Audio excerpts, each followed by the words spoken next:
অভিষেক বন্দ্যোপাধ্যায় কি ডায়মন্ড হারবারেই সীমাবদ্ধ? বলা ভালো, নবীন অভিষেক বন্দ্যোপাধ্যায় কি ডায়মন্ড হারবারেই সীমাবদ্ধ? কারণ নবীন প্রবীণের এই দ্বন্দ্ব চলছে একেবারে বাংলা জুড়ে। অভিষেক বন্দ্যোপাধ্যায় কি এবার নিজেকে শুধুমাত্র ডায়মন্ড হারবারের মধ্যেই সীমাবদ্ধ রাখবেন, এই প্রশ্নটাও উঠেছে। লোকসভা নির্বাচন বলা চলে শিয়রে এসে গেছে, তবে এখনো পর্যন্ত ভিন জেলায় তার কোনো কর্মসূচির কথা শুনতে পাওয়া যাচ্ছে না। তাই স্বাভাবিকভাবেই প্রশ্ন উঠছে, অভিষেক কি নিজের এলাকার বাইরে বের হবেন না?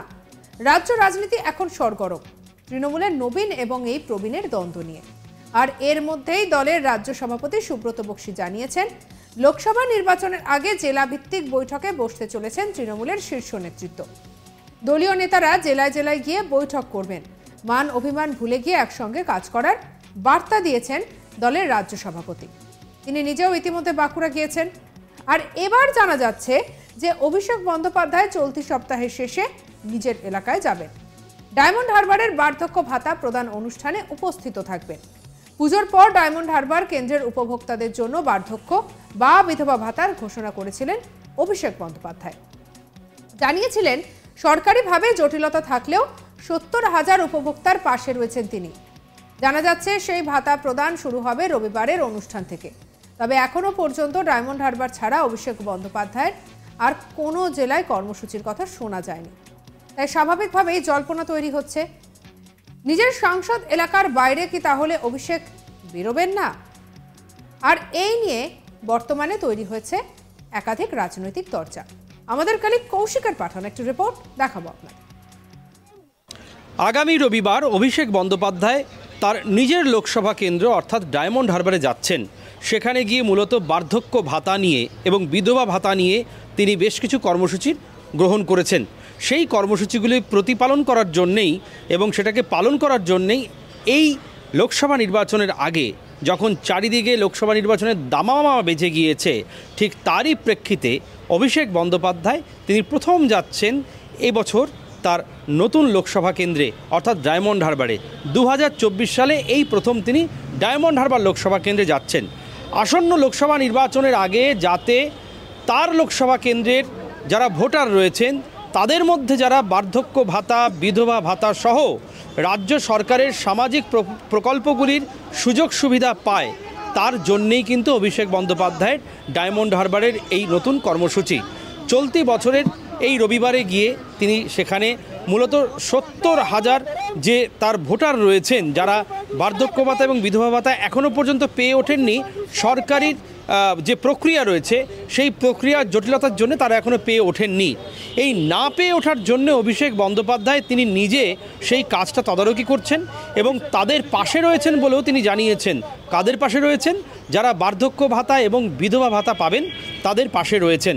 এবং সেই কর্মসূচিকে পালন করার জন্যেই রোববার দিন তিনি সকাল সকাল ডায়মন্ড হারবার লোকসভা কেন্দ্রে যাবেন। সেখানকার স্থানীয় যে তৃণমূলের বিধায়করা রয়েছেন বা তৃণমূলের নেতারা রয়েছেন তারাও সেই অনুষ্ঠানে অংশগ্রহণ করবেন এবং সেখান থেকেই কিন্তু তিনি তার ডায়মন্ড হারবার লোকসভা কেন্দ্রে সেখানেও আসন্ন লোকসভা নির্বাচনে আরও যাতে ভালো ফলাফল হয় শাসক দল তৃণমূল কংগ্রেসের এবং যাতে অভিষেক বন্দ্যোপাধ্যায়ের পালে হাওয়া থাকে, সেই কারণেই তিনি এই বার্ধক্য ভাতা, বিধবা ভাতা, বেকার ভাতা, বিভিন্ন রকম যে সরকারি প্রকল্পগুলোর যারা এখনও বঞ্চিত রয়েছেন তাদের পাশে গিয়ে বার্তা দেবেন যে দল পাশে রয়েছে, সরকার পাশে রয়েছে এবং স্বয়ং সাংসদ অভিষেক বন্দ্যোপাধ্যায়ও পাশে রয়েছেন। এবং তাই তিনি বিভিন্ন কর্মসূচির মধ্যে নিজের নানান ব্যস্ততাকে দূরে সরিয়ে রেখে গুরুত্ব সহকারে ডায়মন্ড হারবার লোকসভা কেন্দ্রে রবিবার দিন সশরীরে উপস্থিত হবেন। সেখানে তিনি যারা এখনও পর্যন্ত সামাজিক প্রকল্পগুলোর সুযোগ পাননি সেগুলোর পাশাপাশি যেটা জানা যাচ্ছে, অভিষেক বন্দ্যোপাধ্যায় ছোট্ট একটি বৈঠক করবেন, যে বৈঠকে ডায়মন্ড হারবার লোকসভা কেন্দ্রের যে 7টি বিধানসভা কেন্দ্র রয়েছে সেই 7টি বিধানসভা কেন্দ্রের তৃণমূলের বিধায়করা অংশগ্রহণ করবেন সেই বৈঠকে। এবং সেখানে মূলত কোন বিধানসভা কেন্দ্রে কী ধরনের সমস্যা রয়েছে সেই সমস্যাগুলোর উপরেও আলোকপাত করবেন অভিষেক বন্দ্যোপাধ্যায়। এবং সূত্রের খবর যেটা জানা যাচ্ছে, অভিষেক বন্দ্যোপাধ্যায় পাখির চোখ করেছেন ডায়মন্ড হারবার লোকসভা কেন্দ্রে, কারণ শোনা যাচ্ছে আইএসএফের নৌসাদ সিদ্দিকী সেখানে প্রার্থী হতে পারেন।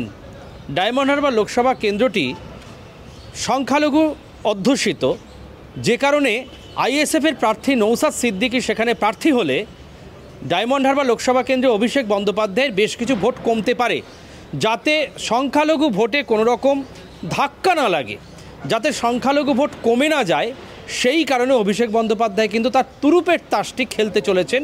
তা হচ্ছে আসন্ন লোকসভা নির্বাচনের আগে সরকারি প্রকল্পগুলো নিয়ে আরও গভীর জনসংযোগ এবং পাশাপাশি যারা এখনও পর্যন্ত সরকারি প্রকল্পের সুযোগ সুবিধা পাননি তাদেরকে সুযোগ সুবিধা পাইয়ে দেওয়ার জন্য মরিয়া অভিষেক বন্দ্যোপাধ্যায়।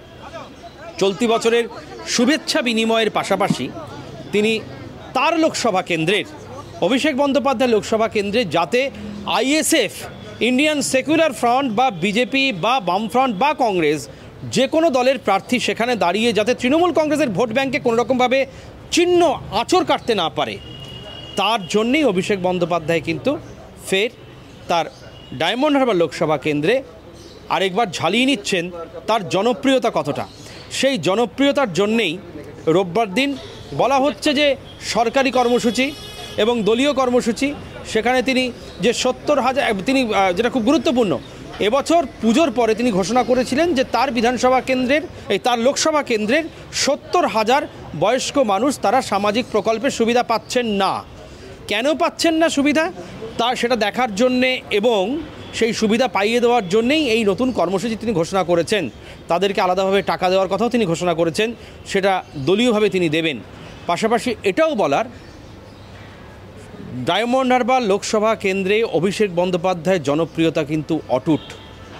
যেহেতু এই প্রজন্মের একজন কর্পোরেট যুবক তিনি, এই প্রজন্মের মানুষের কাছে, বিশেষ করে নতুন ভোটারদের কাছে 18 থেকে 35 যে ভোটারের চাঙ্কটা বেশি, সেই ভোটারদের কাছে কিন্তু অভিষেক বন্দ্যোপাধ্যায় একদম ইয়ং এবং আইডিয়াল, পুরো তাদের আদর্শের অভিষেক বন্দ্যোপাধ্যায়কে তারা খুঁজে পাচ্ছেন।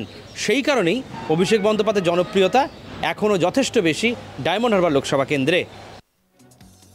অর্থাৎ যেটা বোঝা যাচ্ছে যে অভিষেক বন্দ্যোপাধ্যায়ের জনপ্রিয়তা নিরিখে দেখতে গেলে পরে ডায়মন্ড হারবারে তিনি যথেষ্ট জনপ্রিয়, কিন্তু গোটা বাংলার মানুষ কি বলছে?